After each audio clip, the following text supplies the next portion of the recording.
Shalom saudara, haleluya. Selamat datang ke siri renungan ringkas dari Injil Yohanes yang berbentuk soalan dan jawaban. Kiranya kasih karunia dan damai sejahtera melimpahi Anda oleh pengenalan akan Allah dan akan Yesus Tuhan kita. Kita akan lihat Yohanes bab yang kelima, ayat dari 9 hingga ke 18 dengan tajuk ini agama atau belas kasihan. Mari kita baca dari ayat yang ke-9. Dan pada saat itu juga, sembuhlah orang itu, lalu ia mengangkat tilamnya dan berjalan. Tetapi hari itu hari Sabat. Karena itu, orang-orang Yahudi berkata kepada orang yang baru sembuh itu, hari ini hari Sabat, dan tidak boleh engkau memikul tilammu. Akan tetapi ia menjawab mereka, orang yang telah menyembuhkan aku, dia yang mengatakan kepadaku, angkatlah tilammu dan berjalanlah. Mereka bertanya kepadanya, siapakah orang itu yang berkata kepadamu, angkatlah tilammu dan berjalanlah? Tetapi orang yang baru sembuh itu tidak tahu siapa orang itu. Sebab Yesus telah menghilang ke tengah-tengah orang banyak di tempat itu. Kemudian Yesus bertemu dengan dia dalam bait Allah, lalu berkata kepadanya, engkau telah sembuh, jangan berbuat dosa lagi, supaya padamu jangan terjadi yang lebih buruk. Orang itu keluar, lalu menceritakan kepada orang-orang Yahudi bahwa Yesuslah yang telah menyembuhkan dia. Dan karena itu orang-orang Yahudi berusaha menganiaya Yesus. Karena ia melakukan hal-hal itu pada hari Sabat. Tetapi ia berkata kepada mereka, Bapakku bekerja sampai sekarang, maka aku pun bekerja juga. Sebab itu, orang-orang Yahudi lebih berusaha lagi untuk membunuhnya, bukan saja karena ia meniadakan hari Sabat, tetapi juga karena ia mengatakan bahwa Allah adalah Bapaknya sendiri, dan dengan demikian menyamakan dirinya dengan Allah. Demikianlah firman Tuhan. Yesus telah menyembuhkan seorang yang menderita sakit lumpuh selama 38 tahun. Nah, oleh kerana penyembuhan ini telah dilakukan pada hari Sabat, ia telah menimbulkan kemarahan orang-orang Yahudi. Dan dari sini bermulalah usaha mereka mahu menganiayai Yesus. Ya, Yesus juga mulai berbicara tentang perhubungannya dengan Allah sebagai Bapaknya. Dan ini meningkatkan lagi kemarahan orang-orang Yahudi sehingga mereka sungguh-sungguh mau membunuhnya. Oke, soalan edisi ini, apakah masalah yang Anda lihat dengan sikap orang-orang Yahudi yang telah melihat keajaiban penyembuhan itu? Soalan kedua, apakah dua tuduhan yang dibuat terhadap Yesus? Atas sebab apa mereka membuat dua tuduhan tersebut? Apakah reaksi orang-orang Yahudi? Nah, ayat 10 mengatakan, karena itu orang-orang Yahudi berkata kepada orang yang baru sembuh itu, saudara, orang yang baru sembuh itu telah menderita sakit lumpuh selama 38 tahun. Dia telah hidup sendirian dan sentiasa berada di tepi kolam menunggukan goncangan air. Tidak ada orang yang boleh menolong dia atau menolong dia. Ya, dia tidak dapat mengikut perayaan yang sedang berlangsung. Nah, hidupnya sungguh menderita dan sengsara. Dan penyembuhannya yang total itu yang dilakukan oleh Yesus telah memberikannya hidup yang baru dan mengubah hidupnya. Jadi dia tidak perlu lagi hidup menderita. Dan perkara pertama yang dia lakukan, adalah pergi ke bait Allah. Nah, besar kemungkinan untuk mengucap syukur dan mengikut perayaan. Nah, orang-orang Yahudi, mereka telah melihat keajaiban penyembuhan itu. Mereka telah bersaksi kepada keajaiban penyembuhan itu. Adakah mereka teruja dan turut bergembira bersama orang yang baru sembuh itu? Tidak. Sebaliknya, mereka marah. Marah lagi. Mereka melihat bahwa salah satu dari hukum tradisi mereka telah terlanggar, yaitu memelihara Sabat. Mereka tidak menunjukkan belas kasihan kepada orang itu. Ya, mereka memandang bahwa memelihara Sabat itu lebih penting daripada menolong orang yang ada keperluan. Mereka tidak menunjukkan belas kasihan.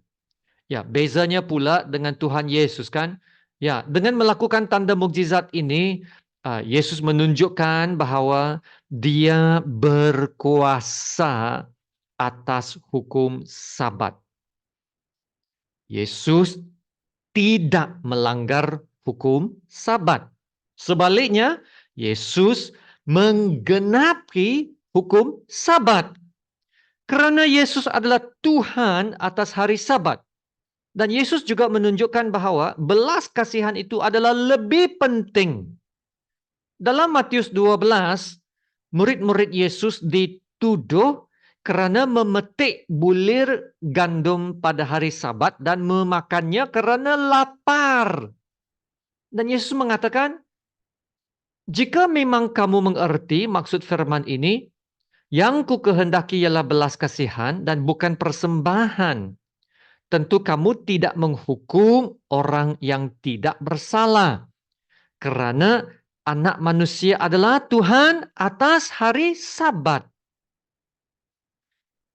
Saudara, kita boleh melakukan kesilapan yang sama seperti orang-orang Yahudi.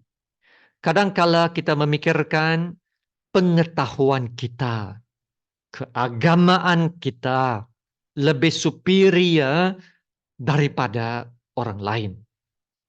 Dan kita cuba memaksakan kepercayaan kita, pandangan kita kepada orang lain.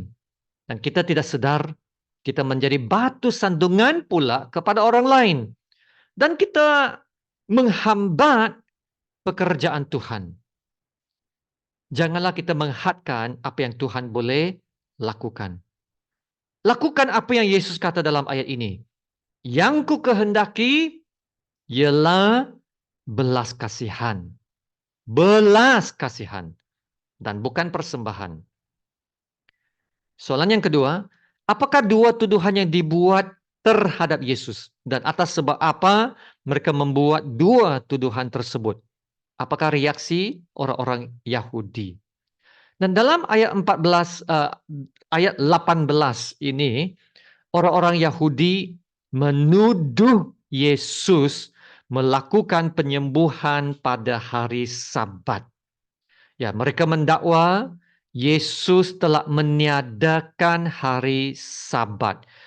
Mereka mengikut tradisi hukum Taurat yang melarang kerja pada hari Sabat, yaitu satu daripada 10 hukum dalam Keluaran bab yang ke-20.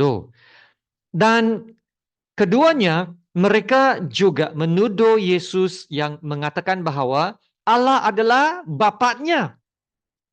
Dan kata-kata Yesus telah memberi maksud bahawa ia menyamakan dirinya dengan Allah, ya, menyamakan dirinya dengan Allah. Nah, ini adalah tuntutan yang sangat serius. Orang-orang Yahudi hanya percaya kepada keesaan Allah seperti mana yang dicatat dalam 10 hukum dan juga Ulangan 6. Dan atas dua tuduhan ini, mereka mau membunuh Yesus. Dan mereka menganggap Yesus telah menghujat Allah. Dan ini adalah kesalahan berat yang harus dihukum bunuh. Ya saudara, dari peristiwa penyembahan ataupun penyembuhan ya, pada hari Sabat ini, jadi timbullah tension ataupun konflik antara orang-orang agama Yahudi dengan Yesus. Dan mereka akan berusaha sekarang menangkap Yesus sehinggalah mereka merancang mau membunuhnya. Wow, tapi ini orang-orang yang beragama kan? Sangat beragama, kuat agama. Tapi mau membunuh Yesus. Tapi saudara, semua ini adalah rencana Allah. Yesus akan ditangkap.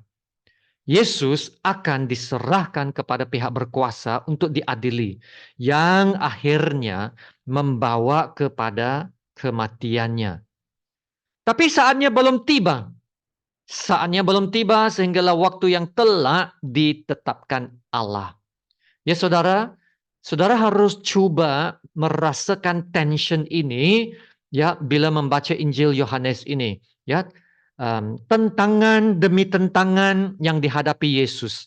Dan perhatikan ya, bagaimana Yesus tetap setia melakukan kehendak Allah Bapa. Ya, tetap setia. Walaupun Yesus tahu bahwa dia akan mengorbankan diri. Yesus akan mengorbankan diri supaya kita dapat diselamatkan. Yesus akan menyerahkan hidupnya supaya kita memperoleh hidup. Dan diperdamaikan semula kita dengan Allah Bapa. Nah, inilah kasih Allah yang seperti mana yang dikatakan dalam 1 Yohanes bab 4 ayat 9. Dalam hal inilah kasih Allah dinyatakan di tengah-tengah kita, yaitu bahwa Allah telah mengutus anaknya yang tunggal ke dalam dunia supaya kita hidup olehnya. Ya saudara, Yesus memenangkan jiwa-jiwa yang berdosa bukan melalui paksaan atau kekerasan, bukan melalui keagamaan, bukan melalui pengetahuan yang lebih superior, tetapi melalui kasih-Nya. Kasih-Nya yang terbukti melalui pengorbanannya di atas kayu salib.